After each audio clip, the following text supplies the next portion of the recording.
Dalam legenda itu dikisahkan bahwa peti kayu yang dibawa oleh kuda berkepala manusia itu berisi potongan jenazah dari Husain.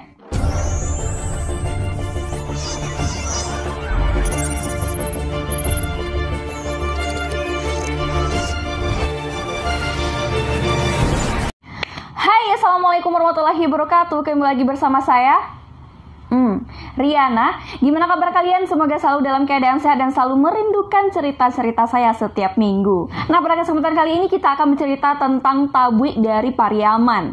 Nah, di antara teman-teman ada nggak sih udah dengar atau bahkan udah pernah nyaksikan langsung festival ini ke lokasi? Seru kan? Seru dong? Ya dong, ya nggak sih? Iya. Kita harus tahu ya budaya Minangkabau satu ini. Jangan cuma tahu kalau jodoh dari Pariaman itu harus dibeli dulu baru bisa memilikinya. Tenang aja guys, itu semua itu bisa dibicarakan dengan baik. Tapi kalau udah nggak bisa dibicarakan baik-baik, cari yang lain, ya nggak sih? Baik, sebelum kita masuk kepada ceritanya, jangan lupa subscribe, like, dan komen. Bunyikan notifikasinya sebagai bentuk dukungan kalian kepada channel aku. Langsung saja aktifkan speaker kalian, kencangkan volumenya biar tetangga kalian tahu. Yang belum mandi, tunda dulu mandinya. Yang mau buang air dipersilakan, karena selama cerita berlangsung tidak diperkenankan untuk skip, menerima telepon, balas WA di belakang saya, karena itu semua bisa menyakiti hati saya. Oke, selamat mendengarkan suara Riana. Check it out. Tablik, kalau di bahasa Indonesia ini tuh jadinya tabut. Tabut ini adalah perayaan lokal dalam memperingati hari Asyura, yaitunya gugurnya Imam Husain yang merupakan cucu dari Nabi Muhammad SAW yang dilakukan oleh masyarakat Minangkabau khususnya di kota Pariaman. Nah, upacara melabuhkan tabuk ini ke laut dilakukan setiap tahun di Pariaman pada tanggal 10 Muharram sejak tahun 1831. Upacara ini diperkenalkan di daerah ini oleh pasukan Tamil Muslim Syiah dari India yang ditempatkan di sini dan kemudian bermukim pada masa kekuasaan Inggris di Sumatera bagian barat. Festival tabuk sudah berlangsung sejak puluhan tahun. Disebutkan bahwa festival ini sudah berlangsung sejak abad ke-19 Masehi. Festival tabuk ini kini tidak hanya menjadi bagian dari adat masyarakat setempat semata, melainkan juga menjadi salah satu bagian dari komunitas pariwisata daerah setempat. Jadi tabur itu tuh berasal dari bahasa Arab yang artinya adalah peti kayu guys. Nama tersebut mengacu kepada legenda pasca kematian cucu Nabi yaitu Husain bin Ali, muncul makhluk seekor kuda bersayap dengan kepala manusia dan makhluk itu disebut juga dengan buraq. Dalam legenda itu dikisahkan bahwa peti kayu yang dibawa oleh kuda berkepala manusia itu berisi potongan jenazah dari Husain. Berdasarkan legenda tersebutlah maka dalam festival tabuk selalu muncul makhluk tiruan buraq untuk mengusung peti kayu tabut di atas punggungnya. Ritual ini sendiri tuh baru muncul sekitar tahun 1826 sampai dengan tahun 1828 Masehi dan tabuk pada tahun-tahun tersebut kental dengan pengaruh Timur Tengah yang dibawa oleh keturunan India penganut Syiah. Nah, kemudian di tahun 1910 terjadi lagi perubahan bentuk perayaan guna menyesuaikan dengan adat istiadat masyarakat Minangkabau. Oleh karenanya, festival tabuk menjadi seperti yang kita lihat sekarang ini guys. Festival tabuk awalnya ada hanya satu, yaitunya tabuk pasa. Perubahan ini terjadi sekitar tahun 1915 ketika ada segolongan masyarakat mengajukan supaya terwujud tabuk dalam bentuk lain kayak gitu. Nah, terjadilah kesepakatan tabuk dibuat di dua daerah, yaitu satu di daerah Pasa sehingga disebut juga dengan tabuk Pasa, dan satu lagi tuh tabuk Subarang yang dilaksanakan di seberang Sungai Pariaman. Tabuk Pasa ini berada di sisi selatan sungai yang membelah kota sampai ke tepian pantai Gandoriah guys. Wilayah Pasa dianggap sebagai asal muasal tradisi tabuk dibentuk. Sedangkan tabuk Subarang yang terletak di seberang utara Sungai Pariaman disebut sebagai Kampung Jawa karena penduduk di sana itu merupakan pendatang dari Jawa. Lantas, apa-apa aja sih komponen-komponen yang ada di dalam tabuk itu gitu? Kalian penasaran nggak sih? Kayaknya ada sesuatu hal yang memaknai dari masing-masing komponen yang ada di dalam tabuk itu guys. Kalian mau tahu? Yuk, langsung aja kita simak. Nah, jadi gini. Dalam pelaksanaan upacara tabuk, ada urutan upacara yang harus dilaksanakan guys. Pertama, ritual mengambil tanah atau disebut juga dengan mambiak tanah. Nah, ritual ini dimulai di tanggal 1 Muharram. Dalam prosesi ini, tetua upacara tabuk akan mengambil segumpal tanah dari sungai dan dilaksanakan di sore hari harus ada pada tanggal 1 Muharram. Ritual mengambil tanah atau mengambil tanah di sungai dilaksanakan oleh kedua kelompok tabui, baik itu tabui Pasa maupun juga tabui Subarang, guys. Nah, masing-masing tetua pelaksanaan upacara tabui mengambil tanah di wilayah yang berlawanan, kayak gitu. Dan pemimpin upacara tabui Pasa mengambil dari sisi selatan sungai. Nah, sedangkan pemimpin dari tabui Subarang mengambil dari sisi utara sungai, kayak gitu. Nah, terkait dengan lokasi sungai, tabui Pasa mengambil sungai kecil yang berlokasi di Galombang. Sedangkan tabui Subarang itu mengambil tanah sungai di Batang Piaman yang berlokasi di daerah Pauh.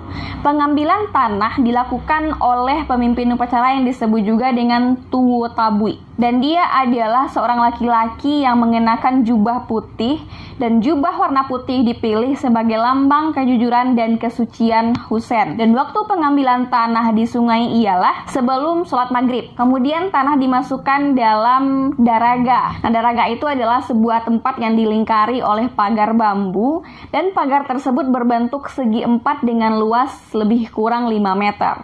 Pengambilan tanah ini memiliki makna berupa manusia berasal dari tanah dan akan kembali lagi ke tanah, gitu guys. Prosesi kedua, setelah mengambil tanah, dilangsungkanlah prosesi yang selanjutnya, yaitu berupa menebang batang pisang atau disebut juga dengan istilah manabang batang pisang kalau dalam Minangkabaunya gitu. Dan pelaksanaan ritual manabang batang pisang ini dipersepsikan sebagai ketajaman pedang yang digunakan selama perang. Manabang batang pisang juga menjadi simbol untuk menuntut kematian Husein tersebut. Nah, ritual menabang batang pohon pisang ini dilakukan oleh seorang pria dengan pakaian silat. Jadi nggak sembarangan gitu guys kalau cara nebangnya, kayak gitu. Dan batang pisang itu harus ditebang dalam sekali tebas. Tidak boleh dilakukan dengan 2-3 kali tebas. Kenapa? Ritual ini diibaratkan sebagai simbol tentara Yazid yang telah mengambil nyawa dan raga si Husein. Batang pisangnya sudah ditebang itu disimpan dalam daraga tadi. Setelah proses kedua dilaksanakan, dilanjutkan dengan proses ketiga, yaitu bacaka. Ini berupa ritual tari perkelahian yang dilakukan oleh dua kelompok tabui.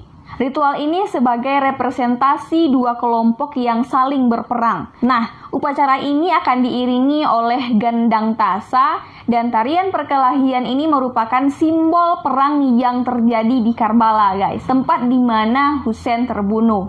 Tarian yang menjadi simbol peperangan ini kemudian diakhiri di sore hari dan dilanjutkan dengan upacara selanjutnya, yaitu dengan Ma'atam, ya. Disebut juga dengan Ma'atam yang jatuh pada tanggal 7 Muharram. Nah, prosesi Ma'atam akan dilaksanakan setelah sholat zuhur. Dan upacara Ma'atam ini dilaksanakan oleh para perempuan. Mereka akan berjalan mengelilingi daraga tadi sambil membawa peralatan ritual yang terdiri dari jari-jari, sorban, pedang, dan sesaji, guys. Mereka mengelilingi daraga sambil menangis dan meratap. Ritual ini sebagai simbol kesedihan dan meratapi kematian korban perang. Tidak hanya kematian Husein yang diratapi, tapi juga seluruh keluarga yang telah ikut berperang dan gugur di waktu itu.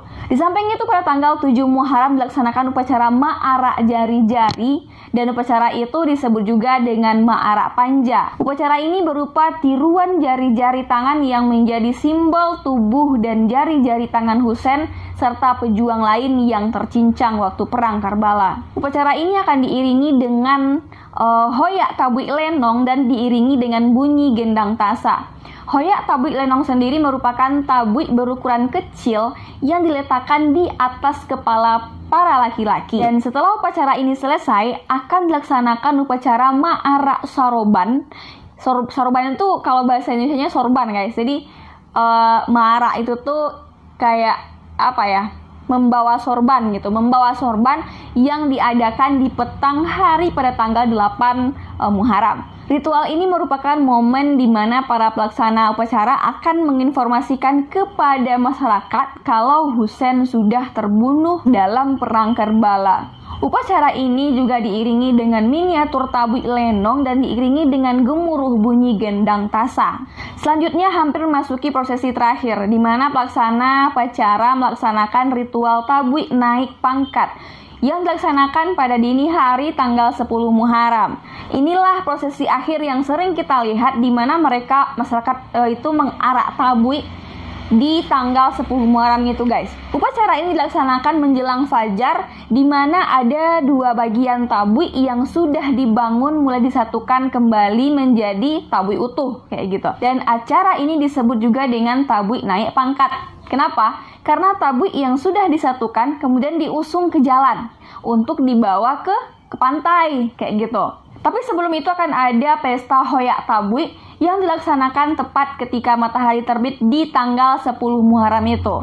Dimulai sekitar pukul 9 waktu Indonesia bagian Barat, para pelaksana tabui akan membawa tabui sepanjang jalan diiringi dengan bunyi gendang. Mendengar gendang itu, seluruh masyarakat tersebut akan keluar dan akan ikut terlibat secara langsung dalam upacara ini. Cara hoyak tabui ini akan berlangsung sampai sore hari karena perjalanan menuju pantai akan berlangsung sampai turunnya matahari.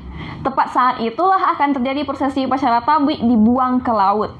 Nah, upacara terakhir ini bermakna orang-orang yang meninggal akan memiliki tempat kembali, dan masyarakat harus melepaskan mereka yang sudah meninggal dengan ikhlas dan rela. Nah, kalian udah tahu kan ya, bagian-bagian dan juga komponen-komponen yang ada dalam tabui itu apa-apa saja gitu. Karena di situ tuh kita melihat seperti ada sesuatu hal yang aneh seperti itu, dan sesuatu hal yang kok bisa seperti ini gitu. Dan pasti di antara kalian tuh ada yang penasaran bagaimana prosesi upacara tabui ini dilaksanakan sehingga kenapa harus dibuang ke laut, dan kemudian kenapa dihoyak-hoyak seperti itu gitu. Ya, seperti itulah warisan yang ditinggalkan oleh orang-orang India di waktu itu. Jadi intinya seperti ini, guys. Jadi setiap komponen yang ada di tabui itu ya, itu memiliki arti dan memiliki sejarah dan memiliki makna juga. Jadi intinya jangan sombong dan tetap selalu bersyukur atas apa yang kalian miliki. Silakan angkat telepon, balas WA kalian, dan terima kasih sudah menjadi pendengar setia aku. Saya Riana, sampai bertemu lagi. Bye bye. Love you.